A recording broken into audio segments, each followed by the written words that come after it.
Hey, this is Jon Corpora with TCG Player, and today we're going to dive right into the Battle for Zendikar campaign in Magic Duels.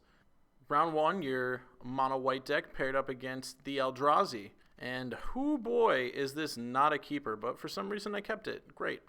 So, you are a mono white deck. It's not too hard to pilot. The thing to remember primarily in this match is even if you're a little behind on board, you should prioritize resolving retreat to Emeria as soon as you can. Also, Stasis Snare, while it's tempting to play it early on or as soon as you play it, you should wait for them to play a big Eldrazi because stealing that has a lot of value in it. And with that tip, you should probably cruise to victory pretty easily. Don't get hung up on trying to achieve the 40 plus life win with the 4/6 Vigilance guy because that's just never going to happen.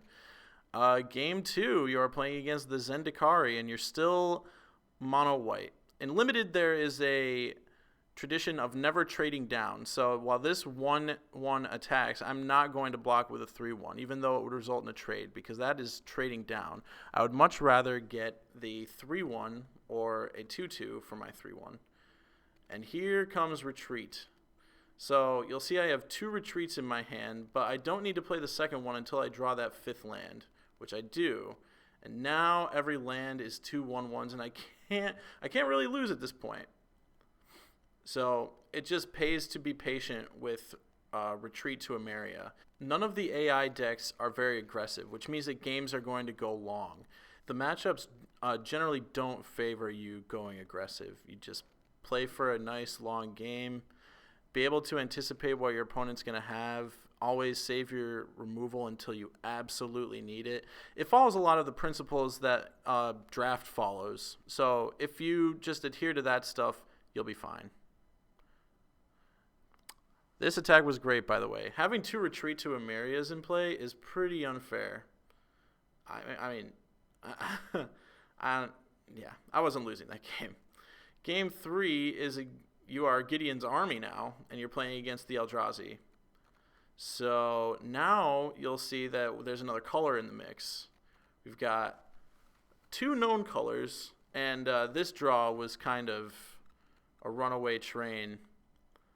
This attack with Lantern Scout might have been bad, but my logic behind it was I got in 4 damage, and I had another Lantern Scout, so it didn't really matter. But in hindsight, I think I would have been better off holding Lantern Scout back.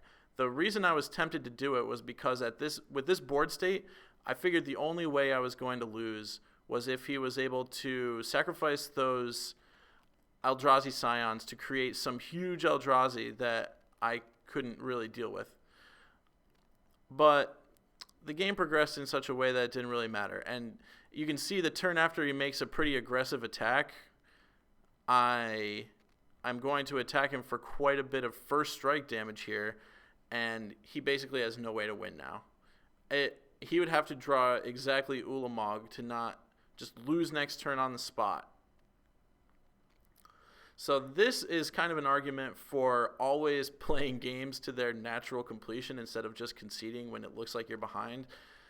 You've got to allow your opponent to make a mistake, and the AI in this game is certainly capable of making mistakes. I could have played Smite the Monstrous this turn to just ensure the win, but he had no cards in hand, so it didn't really matter. I was just trying to get the game over with as fast as possible. This match, the 4th match against Nyssa, is super fun because they start off with Jace Beleren at 1 counter. And for those of you unfamiliar with what Jace Beleren does, it's -1 to target player draw a card, or +2, both players draw a card. So basically, he was just feeding me cards the entire game. And what I tried to do for the first couple turns was just attack Jace down to 2 because I wanted cards. His life total is pretty irrelevant as long as I'm way ahead on cards, and that ended up being the case. Here I'm going to attack Jace for 2 and attack my opponent, Nyssa, for 3 because I don't want to kill Jace, and if Nyssa wants to block my 2/3 with their 2/2, that's fine. I am perfectly okay with that. Just getting a 0 for 1 is quite nice, actually. But my opponent doesn't do that. They just take 3 and let Jace go to 1. So I ended up killing Jace because the turn after I put Jace to 1, my opponent played Nyssa's Pilgrimage. So I was scared of them ramping, didn't want them to have any more cards. Now this is the boss battle against Ulamog. Ulamog starts at 30, and it's pretty safe to assume that if you're playing against Ulamog, the card Ulamog is going to show up. This game got off to a really rough start, but Unified Front really bailed me out here. I was able to tap down 4 creatures, 4 annoying blockers, and establish some sort of threat, which was nice. I was able to also offer a trade for the Kozilek Sentinel. My opponent didn't take it, but it was nice to be able to just kind of offer them a chance to mess up.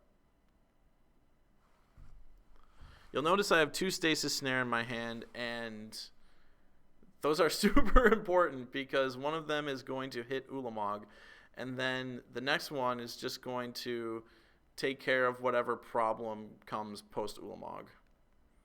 But yeah, I mean, you're playing against literal Ulamog, so it's pretty safe to assume that they're not pulling any punches here, that you're going to see Ulamog come down.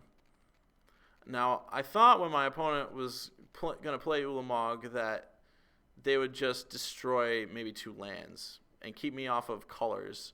But they didn't do that. They just took out 2 of my best creatures, which is kind of iffy.